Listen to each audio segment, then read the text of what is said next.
Benarkah Al-Quran tidak bermanfaat bagi orang mati? Menurut Ustadz Yazid, Al-Quran tidak bermanfaat bagi orang mati.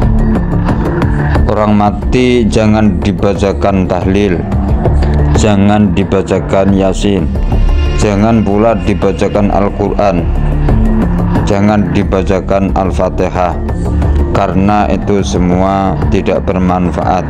Bagaimana menurut kalian? Simak video berikut ini. Bagaimana kalau kita datang ke kuburan orang tua, kali kerabat, kemudian kita membaca Al-Fatihah? Membaca Al-Fatihah nggak ada contoh. Al-Fatihah untuk orang mati nggak ada contoh dan nggak akan sampai. Imam Syafi'i mengatakan demikian, sebagaimana dikatakan oleh Al-Hafidz Ibnu Katsir ketika menafsirkan ayat dalam surah An-Najm ayat 39, wa an laisa lil insani illa ma sa'a. Seseorang tidak akan mendapatkan apa yang diusahakan.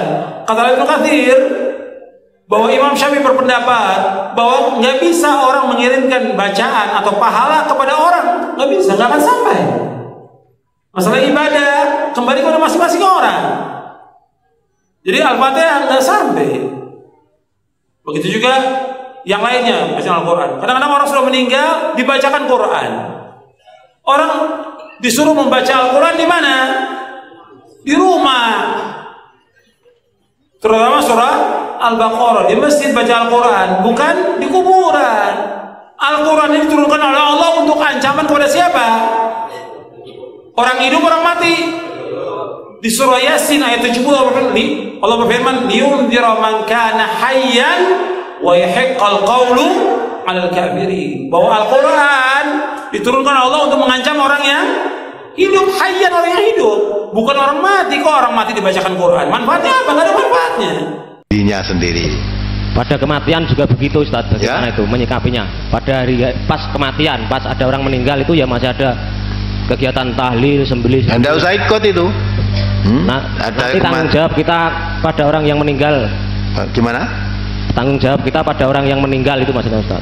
Tanggung jawabnya kalau orang meninggal itu Islam, dimandikan, dikafani, disolatkan, kubur, wis rampung.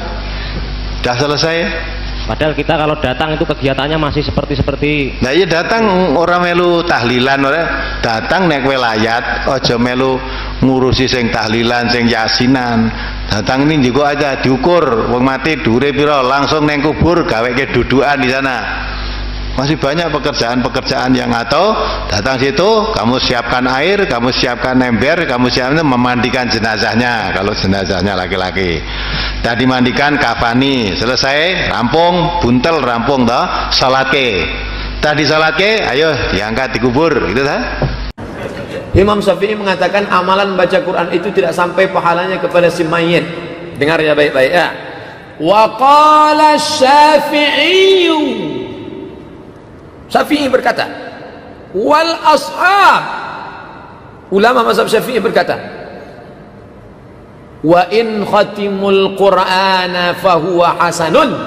Seandainya mereka bacakan sekhatam Quran, maka perbuatan itu baik.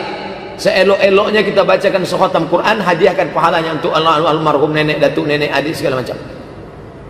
Yang ngomong begini siapa? Imam Nawawi. Makanya kalau baca fikih Syafi'i jangan dibaca menurut orang Hambali. Ini yang jadi masalah.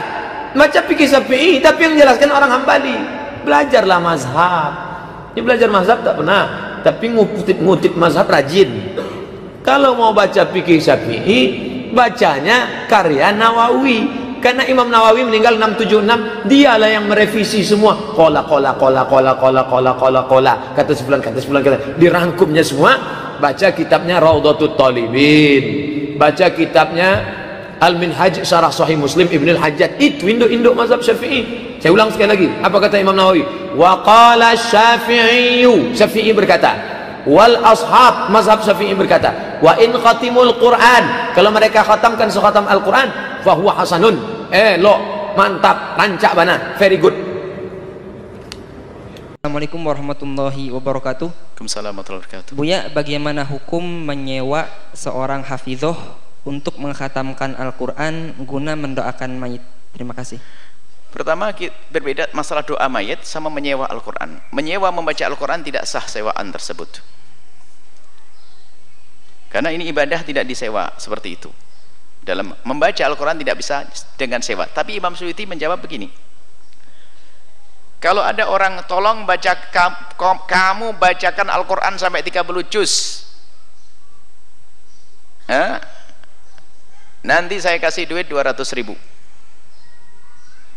Maka kata Imam Suyuti, ini sah duitnya diambil oleh dia, tapi bukan atas dasar sewaan, tapi atas dasar ju'alah. Ju'alah itu dalam bahasa fikih itu sayembara.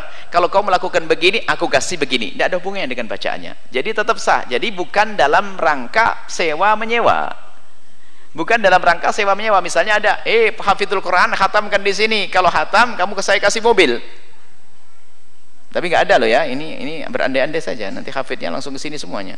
Sama sorbannya jadi juga berandai-andai tadi. Nanti ustadznya lah ngantri sini, nanti beroban saya habis nanti. Nah begini, kali ada orang kau hafal baca Quran 30 juz, nanti kamu saya kasih mobil. Maka kalau sudah selesai 30 juz, dia berhak mendapatkan mobil, karena ini makna ju'alah. Jadi begini, kayak sayembara bahasa kita itu. Kalau kau lakukan ini, kau dapat begini. Kalau lakukan ini, kau dapat begini. Itu. Jadi bukan dalam sewa menyewa. Cuman secara zahir kurang lebih sama. Tapi karena apa? Al-Quran jangan disewakan. Wong kita membaca untuk dapat pahala kok. Lah kemudian masalah mendoakan orang meninggal dunia dengan bacaan Al-Quran, ini babnya beda. Ini babnya ihda'ut thawabi, menghadiahkan pahala untuk orang yang meninggal dunia. Menghadiahkan pahala untuk orang yang meninggal dunia, bagaimana hukumnya? Kebanyakan ulama sudah selesai pembahasan ini. Kebanyakan ulama mengatakan adalah sampai dan sah, tidak ada masalah menghadiahkan pahala. Menurut Imam Nawawi, menghadiahkan doa itu diperbolehkan, karena itu sebagai ihda'ut thawab, menghadiahkan kepada si mayit dengan bacaan Al-Quran. Hanya yang dinukil dari Imam Syafi'i mengatakan tidak nyampe, itu pun dengan catatan dari madhab Imam Syafi'i. Imam Syafi'i dinukil dari Imam Syafi'i mengatakan tidak sah kecuali memang diarahkan. Akhirnya pada kesimpulannya sama, menghadiahkan pahala adalah tidak perlu diperbincangkan. Yang tidak mau nggak apa-apa. Tapi kebanyakan ulama mengatakan bahwasanya menghadiahkan pahala adalah sama. Maksudnya apa? Amal baik yang kita lakukan semoga pahalanya disampaikan kepada fulan. Dalam doa, ya Allah, aku telah baca Al-Quran 30 juz, dan dengan bacaan Quranku ini ya Allah, lihat doanya bacanya, dengan bacaan Quranku ini ya Allah, ampuni orang tuaku yang telah meninggal dan sampaikan pahala ini kepada dia. Sah-sah saja yang demikian, namanya ihda'ut thawab. Jadi tahlil itu namanya, bahasa lokal kita namanya tahlil. Tahlil itu ihda'ut thawab, menghadiahkan pahala, hukum menghadiahkan. Jadi kalau bahasa fikih, bahasa syariat itu dipisah antara menghadiahkan pahala, antara sedekah membuat makanan. Ini babnya beda-beda. Menurut Buya Yahya, mendoakan kepada orang mati, membacakan tahlil, membacakan yasin, membacakan Al-Quran, semua adalah ihda'ut thawab, menghadiahkan kepada orang mati. Maka itu sudah disepakati para ulama bahwasanya doa tersebut adalah sampai.